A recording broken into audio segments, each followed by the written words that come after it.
На крај мојата дискусија не беше во насока на тежината на бројките. Тоа е веќе предвидливо. Мојата дискусија беше во насока на важноста на одлуките од содржински аспект и од историски аспект за иднината на државата. Колку повеќе луѓе во оваа држава најдат разбирање за ова што се случува, толку подобро за стабилноста на државата.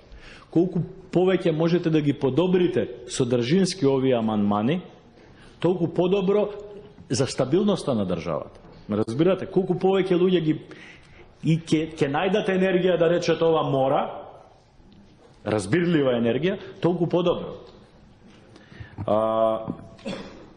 Не мислам дека обединувањето било во полесен момент. Обединувањето било после шокот од одлуката да не бидеме примени во НАТО 2008 година, иако и тогаш државниот врв покажал, составен од двете страни, покажал спремност да направи компромис.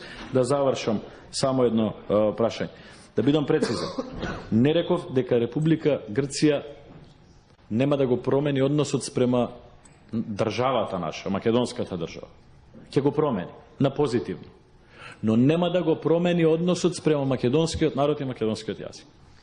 Благодарам. Дај Боже да сум грешка.